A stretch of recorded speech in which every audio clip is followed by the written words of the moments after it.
ubuhanuzi burakora n'ubuhamya bugakora kuri Twiga Free TV. Ambwiye ngo ndasubira mu isi, numva sinshaka gusubirayo. Ndamubwira nti ntabwo nsubira mu isi. Ati urasubirayo kuko igihe cyawe nticyari cyagera. Ndamubwira nti none se mu isi ko hari imiroho, urasubiza mu isi ngo mbigenze? Ati mu isi rero igihe cyawe nticyari cyagera. Ati ahubwo reba hariya ku muryango wawe, ureba umuntu uhari, ureba ukuntu ameze. Ubwo nacekeranyaga nyine mvuga nti ninde wantamika ko twara abakozi b'Imana, ko twara abantu b'Imana, ninde wabikora? Nkabihakana nyine abantu bakabinyemeza, niko bampa imiti nyine. Ubwo ngubwo nasibaga rimwe nkumva ngiye gupfa, bampa imiti. Ubwo mbona umuntu wanyanduje aramunyereka ati uzamukunde ntuzamuvume. Ndavuga nese kuki untegetse kumukunda kandi yarangiriye nabi?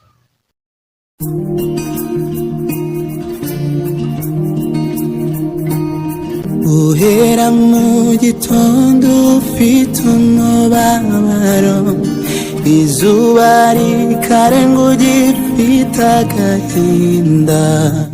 Jya ufata umwanya wiherere maze usenge, suka amakanya y'umutima imbere y'Imana. Nitwa Margarita Mukamusoni, nafite imyaka 65. Ubu ngubu ngiye kuvuga ubuhamya bwanjye, ariko reka twubahe Imana, tubanze dusenga Imana kuko Imana byose ari ibikora, iyo yaturinze muri iyi minsi yose.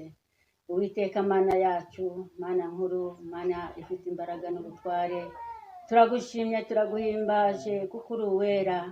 Turagushimye kuko waturinze mu minsi yose yatambutse, tukaba tukiri kumwe nawe Mana yacu muri aya masaha. Rero niyo mpamvu ngushimye nguhimbaza kuko wongeye kukurama kwacu muri uyu munsi. Turagushimye ko waturindanye n'urubyaro, waturindanye n'umutware.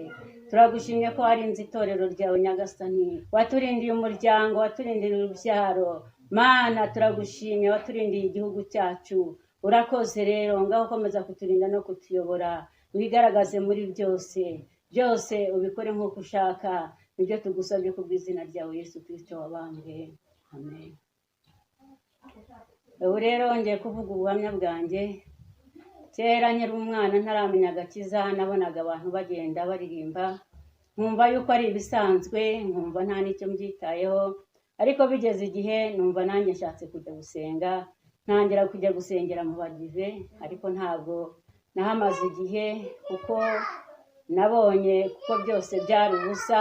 Nabonaga ibyo bigisha, nkabona bamwe babikora abandi ntibabikore, nanjye nkagendera mu Kigali kuko nari nkiri umwana mutoya.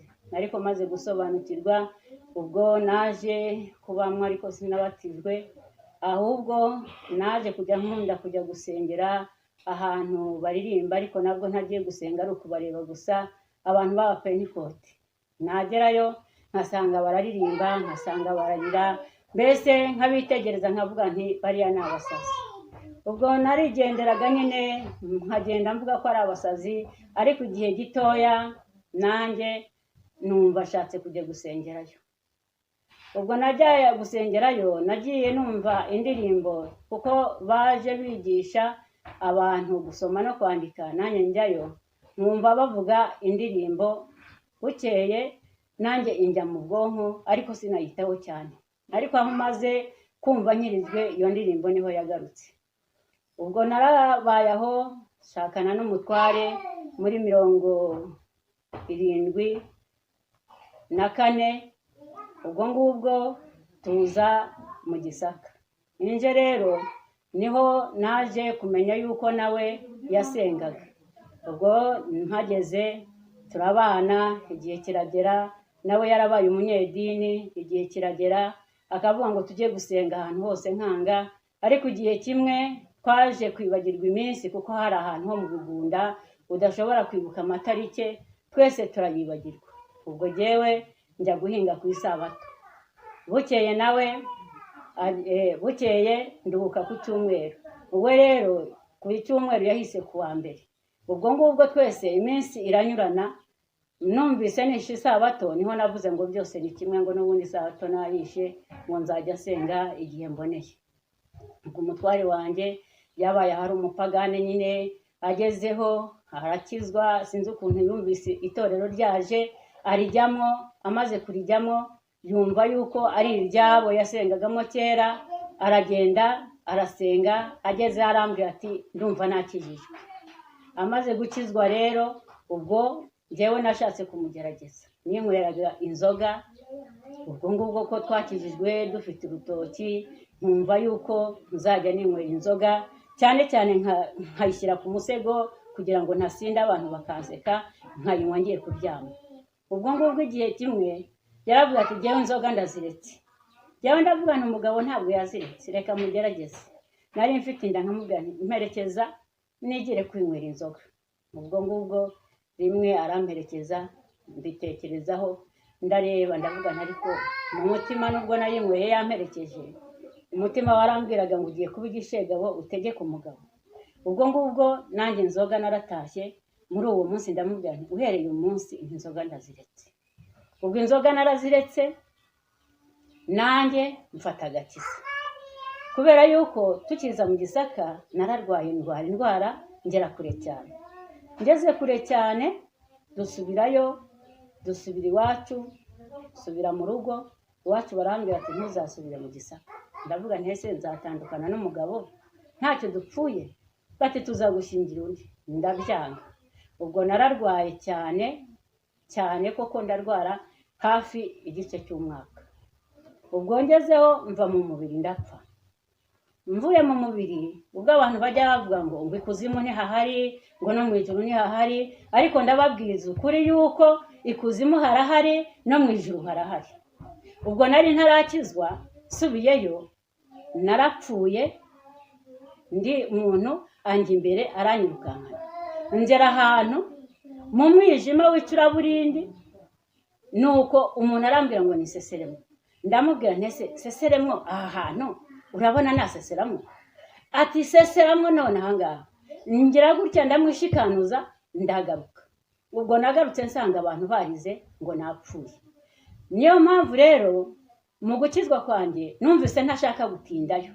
Ndavuga nti ikuzimu ko nahabonye, reka mparanire ijuru ndebe nanjye ko nzabona ijuru bavuga. Ubwo ngubwo navuyeyo nyine ndarwara. Abantu baravuga ati yazutse, nguma aho ngaho hashira igihe kinini nk'amezi 3, niho nabonye agategeko gukandagira, ntangira kongera gusubira ku mutware wanjye, noneho tuza mu Gisaka. Ubwo iyo mirimo yose nari mpatarutse aho hantu, ariko ndababwira yuko ikuzimu hahari no mu ijuru harahari. Ubwo nkimara gushakana n'umutware twakomeje umurimo w'Imana. Ntabwo byatinze njya gukizwa. Jewe hari indirimbo numvise najyaga numva ariko simenye iyo ariyo, nkumva ngo niyo mu gakiza. Ariko njyahamagarwa abantu bararirimbaga bari hejuru y'umusozi, numva ijwi riraje rinshyizemo iyo ndirimbo ngo urukundo ruhebuje. Naherwa kuyumva kera nyine igihe najyaga njya kurunguruka abo bantu nyine nkayumva, ariko uwo munsi nkizwa indirimbo yaraje ngo urukundo ruhebuje genda urwogeze hose.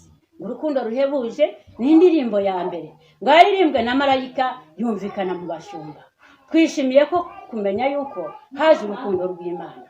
Urukundo niyo ndirimbo yamvanyeyo. Indirimbo ndayiririmba, indirimbo ngenda nyumva. Urukundo ruhebuje nkasobanurirwa urwo rukundo. Urukundo ruhebuje genda urwogeze hose. Urukundo ruhebuje ni indirimbo ya mbere. Ubwo ndazamuka ngera aho abantu bari bateraniye baririmba. Ntomboye numva ya ndirimbo barayirimbye. Noneho kubera yuko ntari nzi n'indirimbo, ntangira kumva nyine barayiririmbye. Noneho ndebye mu gitabo menye ko ari indirimbo ya mbere nyine nkuko iryo jwi ryambwiraga, nanjye ndayisobanukirwa. Nanjye nishimiye kumenya yuko haje urukundo rw'Imana. Urwo rukundo rero dukwiye kurwogeza hose. Urukundo udafite urukundo ntacyo waba uri cyo. Niyo mpamvu iryo jwi ryampase iyi ndirimbo ngo urukundo ruhebuje genda urwogeze hose. Ubwo rero ndakubwira ngo ntukerense agakiza k'Imana, kubera yuko nanjye muri iyo minsi numvaga ndi umukobwa nagenderaga muri Kirabaye. Abakobwa benshi bagendera muri Kirabaye batazi iyo bajya niyo bava, bakumva yuko basenga, bakumva ngo turasenga, ari ugusenga nyine, ngo ni ugusenga, ariko nta kintu kibitse mu mitima yabo. Ariko buri muntu yari akwiriye kugira ijambo mu mutima akaribikamo, kuko umusaruzi naza azasarura ikikurimo. Ntabwo azasarura ntabwo uzasarura nawe, ntabwo wasarura aho utabibye. Niyo mpamvu umusaruzi naza azareba imbuto ikurimo. Ubu maze gukura, noneho mfite imyaka 65, 65. Murumva yuko ndi umukecuru, ndakuze. Niyo mpamvu rero muri iyi minsi ari ukwitegurira inzira, umuntu agashaka ubugingo, bigishoboka umuntu akamaranira iyo nzira kugira ngo ayigenderemo kandi abike iby'ubugingo mu mutima we. Muri iyi minsi nkwiye kwitekerezaho, mwisuzuma. Nubwo nahuye n'ibyago n'ibigeragezo byinshi, ingorane nyinshi, ntabwo napfushije abana, ariko nararwaje, umutwara ararwara, abana bararwara, kugeza na nisa. Kuva nkikizwa nahuye n'ibigeragezo, ndwana na Satani. Na n'uyu munsi Satani aracyanyirukankaho, kugeza noneho navunitse ukuguru kubera Satani nyine. Nanze kumukorera ibyo byose narabyanze, ntabwo nteze kuzamukorera, kandi ndumva aho cyo nshikamyeho ari inzira y'umusaraba kugira ngo nzabashe kugera mu ijuru. Ubwo bwami rero twateguriwe nanjye narabuharaniye. Ntabwo nakora icyaha ntabonye bwa bwami, kuko ubu ngubu ndashaje. Satani nubwo angerageza atyo, ntabwo nakora icyaha, kuko uwo nakurikiye ndamuzi. Ni umugabo ufite imbaraga, ni umugabo udaterwaho undi, ni umugabo uhuruza akagutabara. Ugeze mu makuba no mu byago uramutabaza akagutabara. Ubu hari abantu bahirimbanira agakiza bakakabura, ariko twakabonye ku buntu. Niyo mpamvu tutagakerensa ngo twirirwe dukora ibindi bibi ngo turengere urubyaro rwacu, kuko yaravuze ngo ni iki twakora kugira ngo turengere urubyaro rwacu? Kwiganyira byatumarira iki? Niyo mpamvu rero kwiganyira ntacyo byatumarira, kujya mu bapfumu ntacyo byatumarira. Abahirimbanira kujya mu bapfumu ntacyo basaruramo, abahirimbanira kujya mu bapfumu barapfusha. Ariko jyewe nubwo barwaye baracyariho, Imana iracyabarinze, ni ibimuga biraho, ariko baraho. Uko Imana yabateguriye rero niko bazamera. Niba Imana yarabateguriye ko nzababona kugeza nshaje, ni ibyo, kuko nta kindi kintu nakora, nta n'ikindi nashyiraho uretse gusenga byonyine. Ubu rero igihe turimo ni icyo gusenga. Tugeze ku mugoroba w'isi. Njya mbwira abana banjye nti mwitegure, tugeze ku mugoroba w'isi. Muce bugufi, mwihane. Uzarwara yirinde abapfumu. Abapfumu barakurya, abapfumu bakakumara, ariko ntibakuvurira. Ntabwo tuzahora tubabaye, izashyiraho iherezo. Uhera mu gitondo ufite umubabaro, izuba rikarenga ugifite agahinda, utekereza kenshi ugasuhuza umutima, ufite byinshi ubona wabuze uko ugenza. Jya ufata umwanya wiherere maze usenge, tukamakanya y'umutima imbere y'Imana, ibwire byose ku murongo bikugoye. Imana iragukundana. Maze gukizwa nabwo nararwaye ndaremba. Muri 91 nari ndwaye, 92 nari ndwaye, 93 nabwo nari ndwaye, kugeza muri 94 tuhunga. Nari ndwaye narandujwe, ariko jyewe sinabimenya. Ariko abanyamashengesho bakambwira bati wowe waranduye, kandi twabonye baguhereza urya urandura. Ubwo jyewe ntabwo nabyemeraga, narabishidikanyaga, ariko bigeze igihe Imana iransanga inyereka ko nanduye koko. bigeze nijoro jewe narajyanwe, abantu twari turyamye nyine, urumva najyanwe ari nijoro, nta muntu wari kunka bakaba ngo amenye yuko nagiye. Ubwo naragiye ndazamuka, muzi ko nababwiye yuko impfa ndi umupagane, nanyuze hasi kuzimu, ariko noneho narazamutse, ndazamuka noneho ntangira kugera ku mazu yubatse neza, akase neza, ndagenda ngera ku rugi, barankingurira, nicara mu nzu ahantu hari sitoke y'imiti y'amoko yose. Jewe nibwiye ko ari imiti y'amoko yose, ariko nabonaga ari amazi yera de nka yandi bajya bagura, yera cyane arushijeho. Ubwo rero narahageze, mpageze arambwira ati uraje, ndaje. None se mwisi bimeze bite? Nje kareka mwisi bimeze nabi, ni mwisi ni habi cyane, ni mwisi hari ingorane nyinshi cyane. Ati rero igihe cyawe ntabwo cyari cyagera, urasubira mwisi. Ambwiye ngo ndasubira mwisi, numva sinshaka gusubirayo. Ndamubwira ntabwo nsubira mwisi. Ati urasubirayo kuko igihe cyawe nticyari cyagera. Ndamubwira none se mwisi ko hari imiroho, urasubiza mwisi ngo mbigenze? Ati mwisi rero igihe cyawe nticyari cyagera, ati ahubwo reba hariya ku muryango wawe, urebe umuntu uhari, urebe ukuntu ameze. Ubwo nakekeranyaga nyine, mvuga nti ninde wantamika, ko twari abakozi b'Imana, ko twari abantu b'Imana, ninde wabikora? Nkabihakana nyine, abantu bakabinyemeza, niko bampa imiti nyine. Ubwo ngubwo nasibaga rimwe nkumva ngiye gupfa, bampa imiti. Ubwo mbona umuntu wanyanduje, aramunyereka ati uzamukunde ntuzamuvume. Ndavuga ntese kuki untegetse kumukunda kandi yarangiriye nabi? Aba tuzamukunde nirwo rukundo rw'abakristo, kuko igihe cyawe kiracyahari, urasubira mu isi. Ahubwo akimara kumbwira gutyo, yafashe igikombe cyiza arampereza, ati ngaho gotomera usubireyo.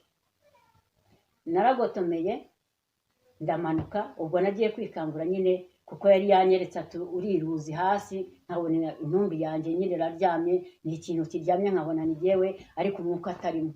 Nuko rero ambwira ati ngaho genda subirayo. Ubwo namaze kunywa, nkirangiza igikombe, nahise nsanga ndi mu mubiri. ugira ngura ryamyuka buri bitutsi, wasinzira gato nabwo ukarota nabi, ubyuka mu gitondo ukabura aho wirirwa, ukabura amahoro ukumva urasuherewe. Jya ufata umwanya wihere maze usenge, suka amaganya y'umutima imbere y'Imana. Ubwo mu gitondo cyaho niho narutse ibintu bikaze, ibintu bimeze nk'amashashi, ibintu bikomeye cyane, umuntu atanyura ntibitanyura. Bantu b'Imana, Imana igira amaboko, Imana ikora neza. Imana yarandogoye ubwo nari ngiye gupfa. Ubwo abantu bananirwa kwizera bakavuga ngo mu ijuru ntahahari. Ijuru rirahari, n'ikuzimu harahari. Niyo mpamvu rero dukwiriye gukizwa neza, kugira ngo tuzabone ijuru duharanira, tutisondeka. Uwumva ukizwa, ugenda uzi kuzajya mu ijuru. Niba hari amahajya ari ku ruhande, umenye kuzajya ikuzimu, kuko hose ikuzimu no mu ijuru hategereje umuntu uhakorera. Ikuzimu naho hategereje umuntu uhakorera. Ubwo rero niba ukorera ijuru uzaribona, niba utarikorera rero ntaryo uzabona. Niyo mpamvu dukwiriye kujyamo neza, ntuvuge ngo nkorera Imana utayikorera, ufite utundi tuntu wihagitseho, ufite utundi tuntu abantu batareba, umwana w'umuntu adashobora kureba, ariko Imana itureba. Niyo mpamvu rero ubuhamya nabahaga, nagira ngo twitegure impanda y'imperuka kuko iri hafi kuvuga. Amagambo y'Imana twarayumvise, twakomeje gusomerwa, nayo ko warabivuga, wahirwa umuntu wihanganira ibimugerageza. Mu gice cya mbere wasomye ugakomeza iyo mirongo irabivuga. icyo gitabo kirabivuga. Umuntu wihanganira ibimugerageza akabinesha, uwo niwe uzahabwa ikamba ry'ubugingo. Satani we ahora ahuha agira ngo arebe ko yaridukuraho, kugira ngo iryo kamba ry'ubugingo tutazaryambikwa, iryo kamba ry'ubugingo tutazaribona. Ariko twihanganire ibitugerageza byose, tubinyuremo, kuko hari abatubanjirije tureba tukabona barabigerageje bakabinyuramo, ariko twebwe ntabwo twari twageraho batuvusha amaraso. Sitefano bamuteye amabuye kubw'uwo mwami we, arabyemera aterwa amabuye, arabyemera aragenda. None se twebwe hari wari wadutera amabuye kugira ngo umwuka ushiremo? N'ibigeragezo duhura nabyo bikatunaniza bikaturushya, ariko tukabivamo, tugahura n'ibindi bikatugerageza nabyo tukabivamo.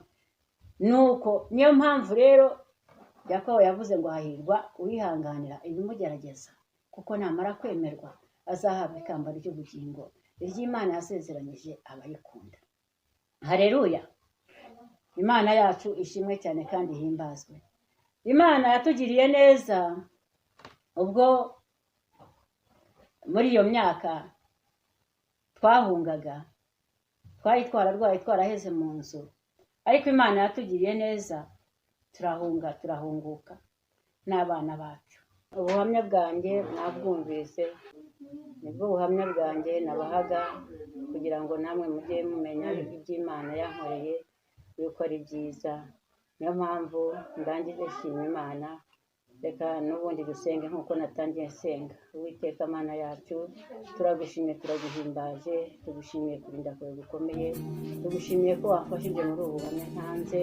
Mana yacu, uhera mu gitondo ufite umubabaro, izuba rikarenga ugifite agahinda, utekereza kenshi ugasuhuza umutima, ufite byinshi ubona wabuze uko ugenza. Jya ufata umwanya wiherere maze usenge, sukama akanya y'umutima imbere y'Imana, ibwire byose ku murongo bikugoye. Imana iradukundana bwiza kubana. Ubuhanuzi burakora n'ubuhamya bugakora. Kuri Twiga Free TV.